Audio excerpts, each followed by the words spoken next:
ಆ ವಿಷ ತಂದು ತಿಂದವ್ರ ಆರೋಗ್ಯ ಏನೇನಾಗುತ್ತೆ, ಇದಕ್ಕಿದ್ದಾಗೆ ಹಾರ್ಟ್ ಅಟ್ಯಾಕ್ ಆಗೋಯ್ತು, ಇದಕ್ಕಿದ್ದಂಗೆ ಹೆಲ್ತ್ ಅಲ್ಲಿ ವೇರಿಯೇಷನ್ ಆಯ್ತು. ನಮ್ ದೇಹ ಏನಾಗ್ತಾ ಇದೆ, ಸ್ವಲ್ಪನೇ ವಿಷ ನಮ್ ದೇಹಕ್ಕೆ ಸೇರಿಸ್ತಾ ಇದ್ದಾರೆ. ನಮಸ್ಕಾರ ವೀಕ್ಷಕರೇ, ಇದೊಂದು ವಿಡಿಯೋ ರೀಸೆಂಟ್ ಆಗಿ ಯಾರೋ ಕಳಿಸಿದ್ರು. ನೋಡಿ ಸರ್, ತಿನ್ನುವಂತ ಫ್ರೂಟ್ಸ್ ಗಳ ಮೇಲೆಲ್ಲ ರ್ಯಾಟ್ ಸ್ಪ್ರೇ ಹೊಡಿತಾ ಇದ್ದಾರೆ. ನಾವ್ ಅನ್ಕೊಳ್ತೀವಿ, ಯಾಕೆ ರಸ್ತೆನಲ್ಲಿ ಅಷ್ಟೊಂದ್ ದಿನ ಇಟ್ಕೊಂಡು ಕೂದಿರ್ತಾರೆ, ಅವರು ಅಂಗಡಿಗಳಲ್ಲಿ ಇಟ್ಕೊಂಡಿರ್ತಾರೆ, ಅಲ್ಲಿ ಒಂದು ಹೋಗಿ ಇಲಿಗಳು ಹಣ್ಣನ್ನ ತಿನ್ನೋದಿಲ್ಲ. ಅದೇ ನಾವು ಮನೆಗೆ ತಗೊಬಂದು ಕ್ಲೀನ್ ಆಗಿ ತೊಳೆದಿಟ್ಕೊಳ್ತಾ ಇದ್ದಂಗೆ ಅವುಗಳನ್ನ ತಿಂತವೆ ಬಂದು. ಯಾಕೆ ಅಂತ ಒಂದು ಪ್ರಶ್ನೆ ಹುಟ್ಬಿಡುತ್ತೆ. ಸಿಂಪಲ್ ಆಗಿ ನೋಡೋದಾದ್ರೆ ಅದ್ರ ಮೇಲೆಲ್ಲ ರ್ಯಾಟ್ ಸ್ಪ್ರೇ ಹೊಡಿಯೋದು, ಇಲ್ಲ ರ್ಯಾಟ್ ಔಷಧಿಗಳನ್ನ ಹಾಕೋದು, ಇಲ್ಲ ಬೇರೆ ಬೇರೆ ಔಷಧಿಗಳನ್ನ ಅದ್ರ ಮೇಲೆ ಹಾಕ್ತಿರ್ತಾರೆ. ಅದ್ರ ಹತ್ರಕ್ಕೂ ಹೋಗಲ್ಲ.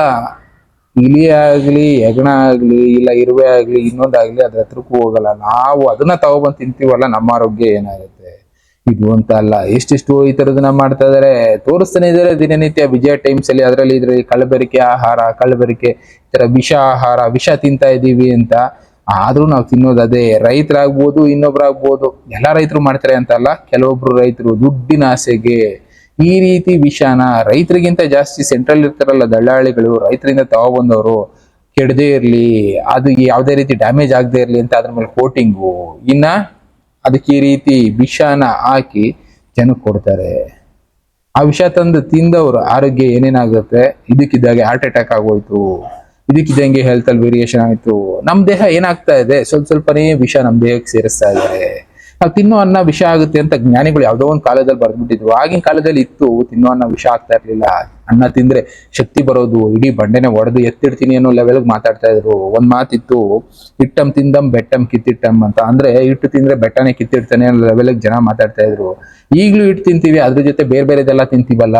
ಈ ವಿಷ ಏನಾಗ್ತಾ ಇದೆ, ಸ್ವಲ್ಪನೇ ನಮ್ ದೇಹ ಸೇರ್ಕೊಳ್ತಾ ಇದೆ. ಆ ಸ್ವಲ್ಪನೇ ಸೇರ್ಕೊಂಡಂತ ವಿಷ ಕೊನೆಗೆ ದೊಡ್ಡದಾಗಿ ದಿನ ಹಾರ್ಟ್ ಅಟ್ಯಾಕ್ ಆಗಿ, ಇಲ್ಲ BP ರೈಸ್ ಆಗಿ, ಏನೇನೋ ಕಾಯಿಲೆಗಳು ಬಂದು ಒಟ್ಟಾಗಿ ಸರ್ ಹೋಗ್ತೀವಿ. ಕೊನೆಗೆ ಜನ ಅಂತಾರೆ, ಅಯ್ಯೋ ಏನೋ ಆಗಿದ್ದು ಸತ್ತೋದ ಬಿಡಪ್ಪ ಅಂತ. ಆದ್ರೆ ಈ ರೀತಿ ಪಾಯ್ಸನ್ ಎಲ್ಲ ತಿಂದು ಸತ್ತೋದ ಅಂತ ಅವನಿಗೂ ಗೊತ್ತಿರಲ್ಲ. ಯಾಕೆಂದ್ರೆ ಎಲ್ಲರೂ ಅದನ್ನೇ ತಿಂದಿರ್ತಾರೆ. ಯಾರಿಗೆ ಇಮ್ಯುನಿಟಿ ಪವರ್ ಚೆನ್ನಾಗಿರುತ್ತೆ, ಸ್ವಲ್ಪ ಫೈಟ್ ಮಾಡುತ್ತೆ ದೇಹ, ಇಮ್ಯುನಿಟಿ ಸ್ವಲ್ಪ ವೀಕ್ ಆಗಿದ್ದವರು ಈ ವಿಷಯನ ತಿಂತಾ ಇದ್ದಂಗೆ ಒಂದ್ 6 ತಿಂಗಳು, ವರ್ಷ ಜಾಸ್ತಿ ಬದುಕಬಹುದೇನೋ. ಅದನ್ನ ಬಿಟ್ರೆ ಪಟ್ಟಂತ ಜೀವ ಹೊರಟೋಗುತ್ತೆ. ನೋಡ್ತಾ ಇದೀವಿ, ಮೊದ್ಲೇ ವಿಷದ ಇಂಜೆಕ್ಷನ್ಗಳು, ವಿಷದ ಅದು ಇದು ಎಲ್ಲ ವ್ಯಾಕ್ಸಿನ್ಗಳು ಓಡಾಡ್ತಾ ಇದಾವೆ. ಅದ್ರ ಜೊತೆ ಈ ವಿಷ ಬೇರೆ, ರ್ಯಾಟ್ದು ಅದು ಇದು ಎಲ್ಲ ವಿಷ ತಿನ್ಸಿ ಜನನ ಮೇಲೆ ಕಳಿಸ್ಬೇಕು ಅಂತ ಓಡಾಡ್ತಾ ಇದಾರೆ. ಹಣ್ಣು ಮಾರೋರು, ತರಕಾರಿ ಮಾರೋರು ಎಲ್ಲರೂ ಬೆಳೆಸ್ತಾರೆ. ನೀವು ಹೋಗಿ ಸಿಂಪಲ್ ಆಗಿ ತರಕಾರಿ ಅಂಗಡಿನಲ್ಲಿ ನೋಡಿ, ಇಲ್ಲ ಹಣ್ಣಿನ ಅಂಗಡಿನಲ್ಲಿ ನೋಡಿ, ಅಲ್ಲಿ ಯಾವುದೇ ರೀತಿ ಇಲಿಗಳು ಹಣ್ಣುಗಳನ್ನ ತಿನ್ನೋಲ್ಲ.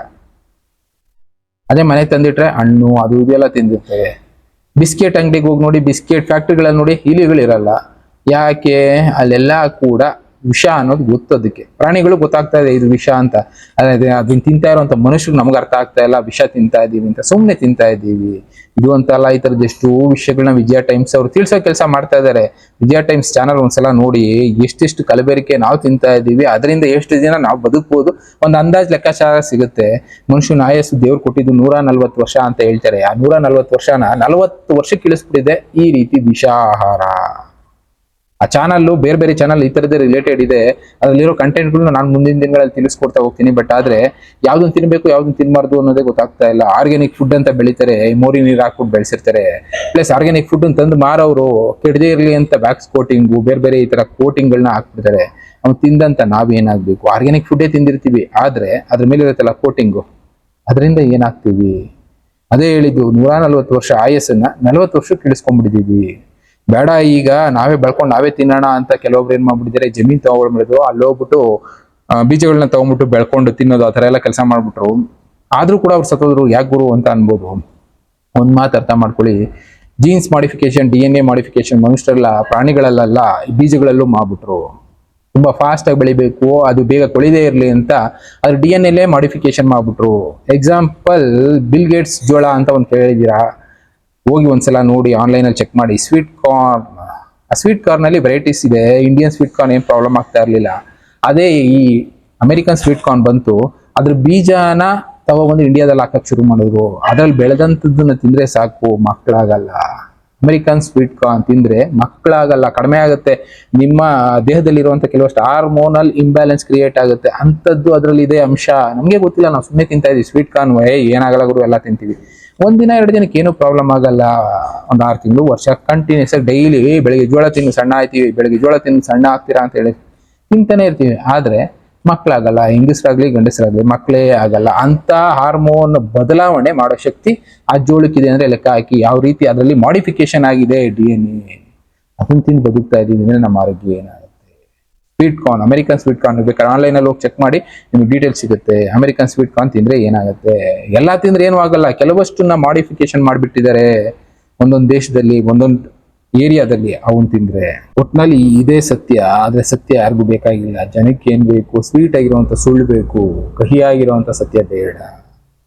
ಏನ್ ಮಾಡಕ್ಕಾಗಲ್ಲ, ಜನರನ್ನ ಬದಲಾಯಿಸೋದು ತುಂಬಾ ಕಷ್ಟ.